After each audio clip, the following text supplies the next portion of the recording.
Saya mencoba untuk seperti itu, tetap positive thinking. Ya sudah, mungkin perasaan saya aja.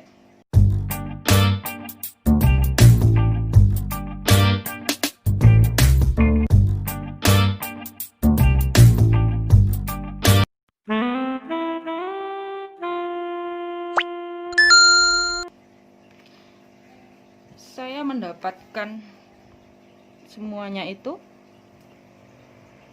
Oke, lanjutannya. Jadi ini adalah uraian ya hanya beberapa saja poin-poinnya saja ketika saya mengalami kebangkitan spiritual. Prosesnya adalah 9 tahun lamanya. 9 tahun ya. Itu pun baru saya temukan tahun 2020. Saya mengalaminya 9 tahun. Jiwa saya dibangkitkan secara spiritual dan bisa benar-benar awaken, bisa benar-benar bangkit, bisa benar-benar terbuka semua intuisi, cakra, supranatural, semuanya itu selama 9 tahun proses. Baru bisa terbangkit, baru bisa awaken, baru bisa mengerti ini itu dan semua ilmu-ilmu yang terkadang di dunia ini itu nggak logis, tapi real. Semesta mempunyai hukumnya tersendiri dan semesta mempunyai caranya tersendiri. Oke. 2011 waktu itu saya pertama di Kediri untuk melanjutkan sekolah saya, dan Kediri pun merupakan kota dengan penjumlahan angka menjadi 11 juga. Terbukti sih iya, ternyata saya sudah terbangkit tahun 2011 dan saya baru menyadarinya 9 tahun kemudian, 2020 saya benar-benar baru menyadari.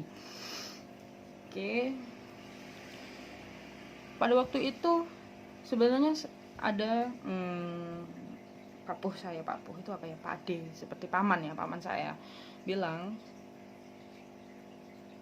mengenai ini itu yang menurut saya itu bukan nggak logis gitu loh. Jadi masa sih, sampai akhirnya saya dipertemukan dengan beberapa orang, bahkan orang-orang yang sudah terbangkit secara spiritual pun dipertemukan kepada saya, dan akhirnya oh ya, gongnya itu yang terjadi adalah tahun 2020. Saya baru menyadari bahwa oh ya, ternyata saya itu orang spiritual, ternyata perjalanan hidup saya adalah spiritual, dan itu saya baru menyadari itu. Oke, yang 11 Januari 2012 saya mengalami sangat sedih ya. Sedih yang dimana pada titik ini kehidupan saya itu berubah 180 derajat. Berubah 180 derajat itu yang kayak gimana sih Kak? Ya, waktu itu jadi mulai tahun 2012 itu saya yang terbiasa dengan apa-apa sudah terfasilitasi, saya dituntut, dibangkitkan oleh semesta untuk mandiri secara finansial. Ya memang masih ada andil dari orang tua, dari ibunda tercinta saya masih ada andil, tapi segala sesuatunya ketika saya ingin sesuatu hal yang lebih atau ada pengeluaran yang lebih, saya mencoba untuk mencari sendiri. Saya kuliah sambil bekerja, dan waktu itu benar-benar saya merasakan bahwa ya, saya mencoba untuk pelan-pelan mandiri secara finansial, mulai bekerja, cari penghasilan tambahan, mencari beasiswa, bagaimana caranya agar orang tua saya itu tidak terlalu terbebani dengan biaya kuliah saya. Seperti itu. Jadi di 11 yang kedua itu saya benar-benar mengalami sebuah perubahan yang dimana teman-teman seusia saya waktu itu mungkin ada beberapa yang merasakan Tapi lebih tepatnya waktu itu saya sih merasakan teman-teman sebaya saya pun belum tentu ada yang merasakan sama halnya seperti yang saya rasakan. Merasa sendiri ya, merasa sendiri dan merasa hanya bisa bergantung pada diri saya sendiri itu. Dan pada waktu yang bersamaan di Januari 2012 saya mengenal orang 11 untuk yang pertama kalinya. Bukan di sini bukan berarti 11 base rootnya 11, tapi 11 dalam artian dia di badannya ada 11 juga. Yang dimana mengenal dia, saya merasa saya belajar sebuah arti kata setia. Saya belajar bagaimana bekerja keras, saya belajar bagaimana mandiri secara finansial, dan ya perkembangan spiritual saya waktu itu pada titik itu. Oke, jadi waktu itu setelah saya mengenal orang 11 untuk pertama kalinya, saya melanjutkan hidup saya, fokus kuliah sampai akhirnya lulus. Setelah lulus, saya mencoba untuk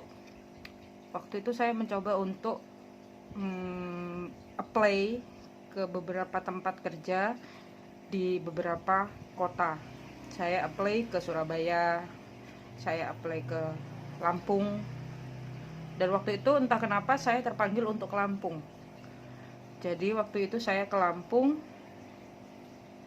Setelah dari Lampung ternyata saya berubah pikiran. Saya ingin sekali melanjutkan kuliah saya ke jenjang berikutnya. Setelah saya melanjutkan kuliah, setelah saya dari Lampung, saya ingin pindah kota lain. Setelah itu, ya benar, saya pindah ke Jakarta. Setelah dari Lampung, saya ke Jakarta untuk melanjutkan kuliah saya.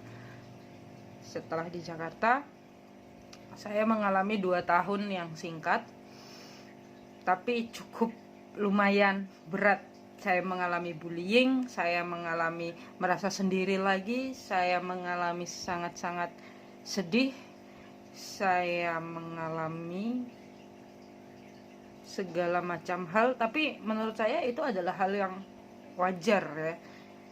Dan saya tidak merasa bahwa hidup saya harus berhenti gitu. No. Setelah dari Jakarta, ternyata ada sebuah kesedihan yang dimana saya tidak bisa melanjutkan kuliah saya yang di Jakarta waktu itu.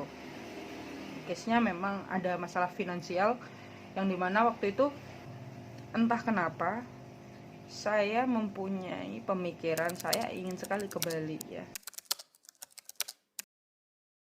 Terima kasih keluarga jiwa udah ngikutin video kita kali ini. Jangan lupa tonton video selanjutnya ya. Thank you.